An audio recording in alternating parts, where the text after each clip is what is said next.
Hello there, I am Fernanda Paiva, Hitchhiking Stars, and here I am to talk a little bit with you about the full moon in Aquarius.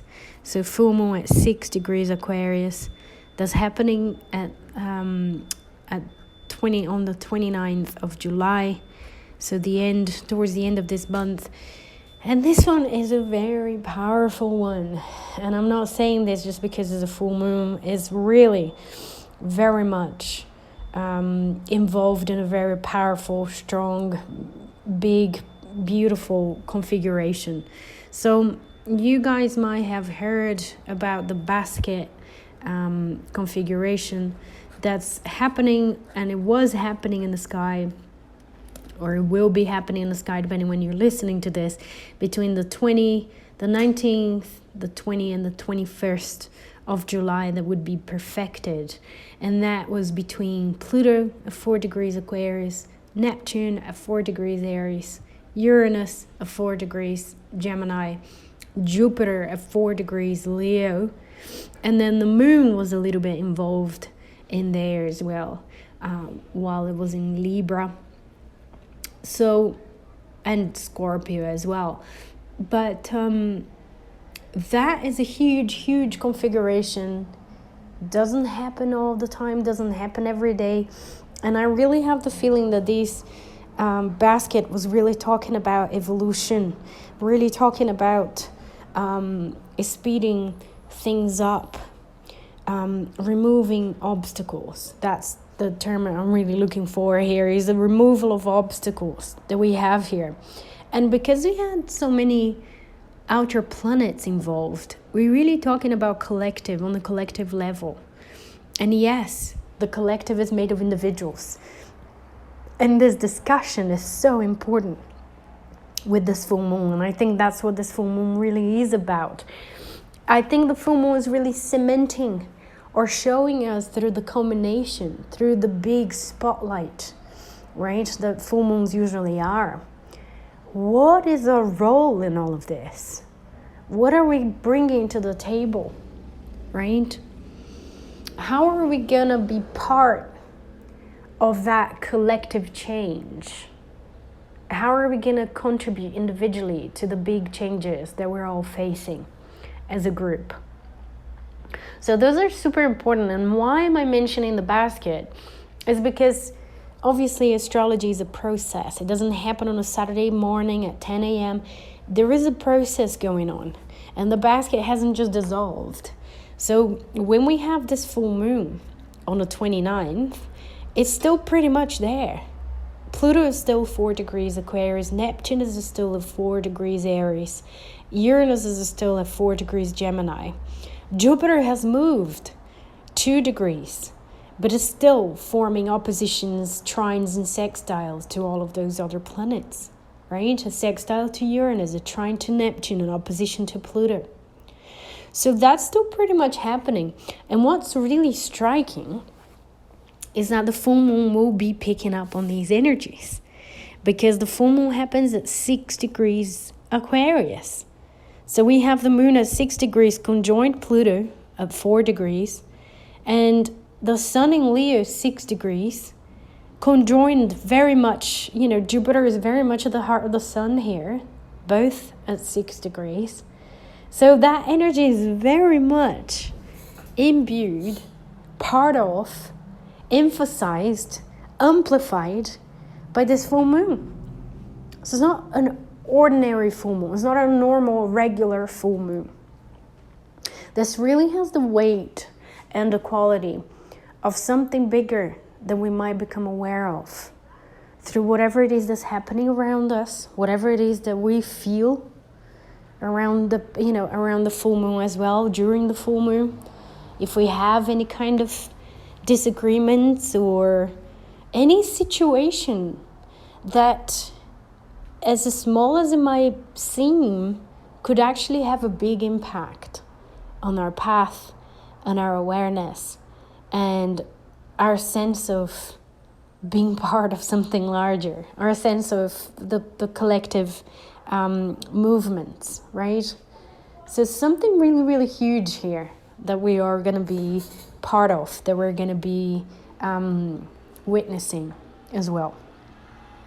So I can't even say it in the, separate terms, because this full moon, like I said, is connected to Pluto, is connected to Jupiter, to Uranus, to Neptune, is also forming a square to Chiron, a 0 degrees Taurus. So we have something really huge here. We really are understanding what can we do as individuals. I think that Sun, Jupiter in Leo is expanding that Leonine energy. We also have the lunar nodes here, recently shifted. So we have the South node in Leo and the North node in Aquarius. This isn't an eclipse. They're not really very close or close at all to the full moon. But we have the themes there already. And when the lunar nodes shift signs like this, it's really pointing out at the spiritual growth. Where is the collective spiritual growth right now?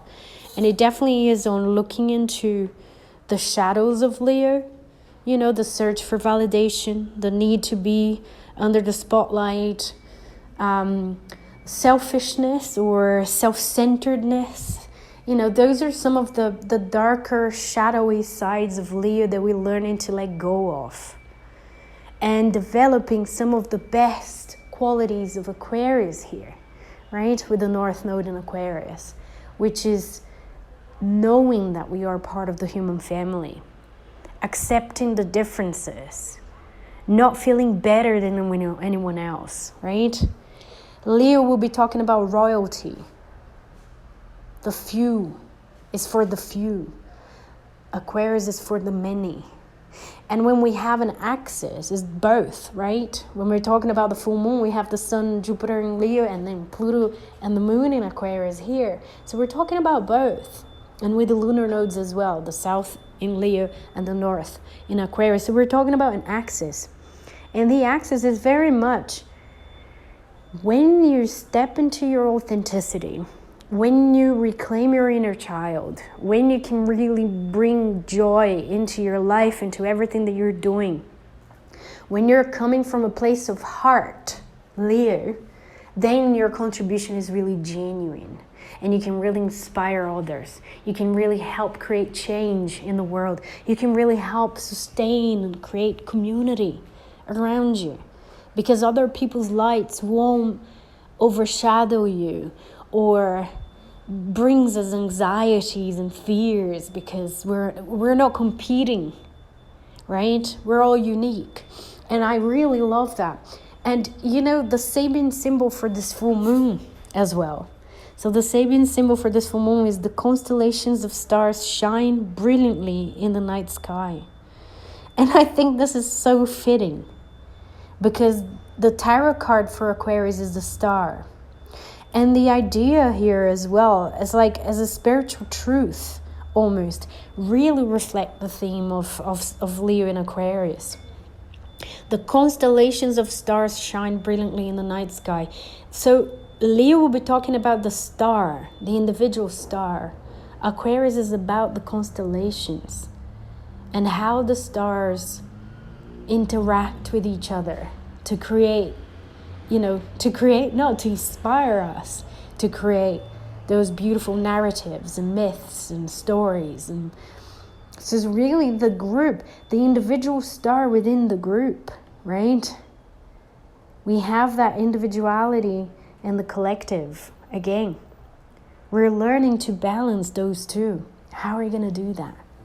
How can we do that in our day-to-day life and expand to all our connections, our circle of friends, our communities, or our kids, and so on.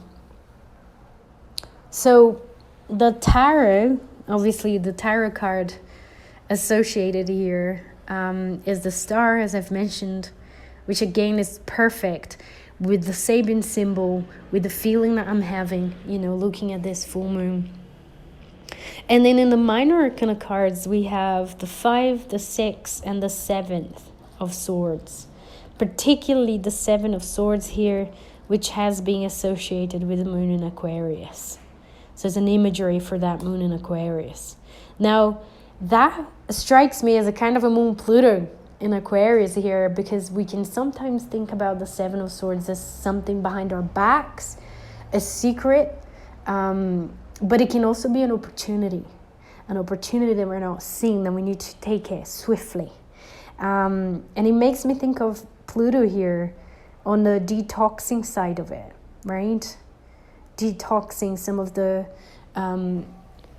the characteristics of Aquarius as well, transforming how we express Aquarian energy, how we bring Aquarius into the world, right? It's not about becoming all scientific and collective and forget about the human heart, because that's when tragedy can happen on a very, very large scale, right? We can't create an omelette without breaking eggs.